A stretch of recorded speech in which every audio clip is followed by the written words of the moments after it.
Ang tagal ko pong hinintay ito.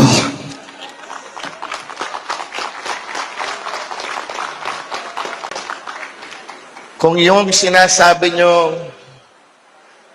mahal nyo si PRRD, ako, ibibigay ko ang buhay ko para sa kanya.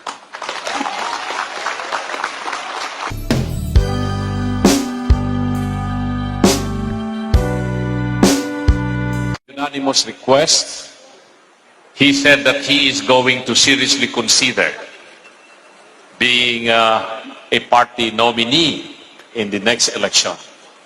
I'm referring to that endorsement of the National Executive Committee, which was unanimously approved with the inclusion of Mr. Philip Kuya Ipe Salvador as senatorial candidate to join our three re-electionists in the 2025 senatorial election. May I ask Before that Mr. Moderator, resolution be approved? first I'd like to acknowledge the reading of the resolution by our SecGen. Secretary, please. As mentioned by Secretary Lambino and as passed last March 20, 2024, Resolution number 34, entitled Nomination of Mr. Philip Salvador to be part of the PDP 2025 senatorial lineup be approved. I strongly So second the the motion. resolution of the National Council for the inclusion of Mr. Philip Salvador for the 2025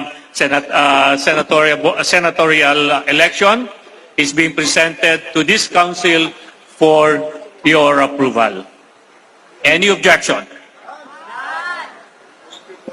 Hearing none, may we request now, Mr. Moderator? May we May we request our candidate to be Mr. Philip Salvador to give us a few words.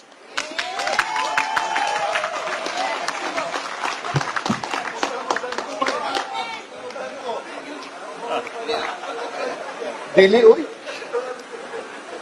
Mayong gabi, kaganyong tanan. Magandang gabi po sa inyong lahat.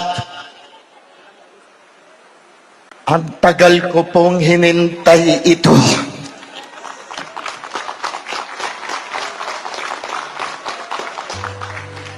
Kung yung sinasabi nyo, mahal nyo si PRRD, ako, ibibigay ko ang buhay ko para sa kanya.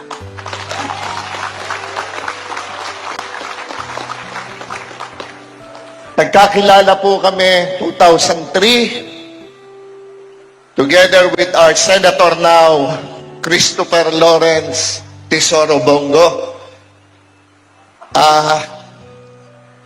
Yun na po, tuloy-tuloy po, every weekend, nandun po ako, tuturin po yung sinabi ni Senator Bongo na talagang gusto kong gawin sa pelikula ang pinakamagandang storya ng buhay na isang tao, yun po ang kay PRRD.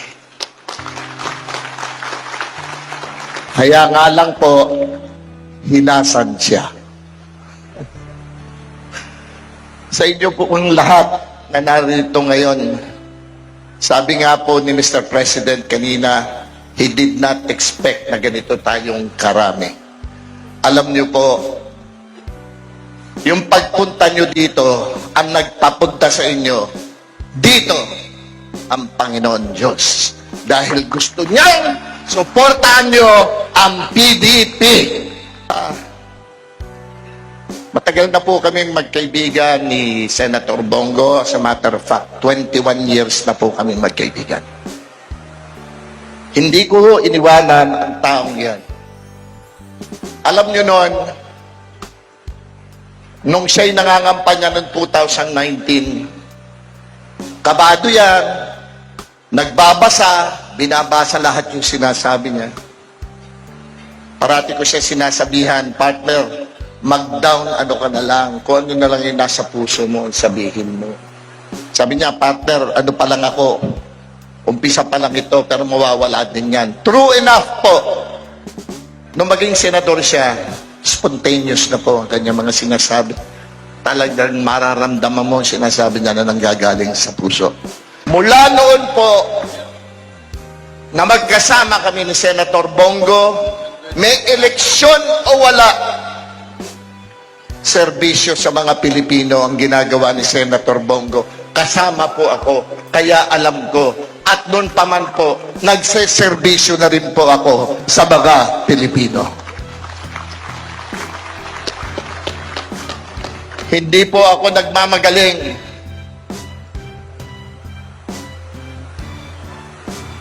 Kay Senator Bongo po, marami akong natututunan. Kay Senator Bongo po, naramdaman ko, buhat pa po noong presidency ni PRRD, naramdaman ng lahat ng Pilipino na pwede naman pala. Pwede naman palang ilapit ang gobyerno sa pinakamahihirap na mahirap para hindi na po mahirapan pang umabot sa gobyerno ang mahihirap. Yan po natutunan ko. Isa sa napakalaking natutunan ko po sa kanila. Kaya po, yung pong sinasabi ni Senator Bongo na ang serbisyo sa tao ay serbisyo sa Panginoon Diyos. Totoo naman po lahat yan. Kapag nangako ka sa mga kapwa mo na magbibigay ka ng serbisyo sa kanila, nangako ka rin sa Panginoon Diyos na yan ang serbisyo mo sa Kanya. Kaya sa inyo pong lahat ngayon, tinatanggap ko po ang aking nominasyon para sa 2025 senatorial election.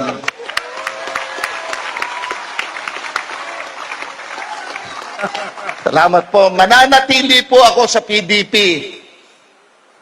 hanggang sa huli kong hininga. Tandaan mo po yan. Maraming salamat po. Ako po si Philip Salvador. Hindi po ako abogado, hindi po ako doktor, hindi po ako engineer. Ako po'y isang artista na PDP na magiging epektibong magserbisyo sa mga Pilipino. Magandang gabi po sa inyong lahat. Kuya Epe! Kuya Epe! Kuya Epe!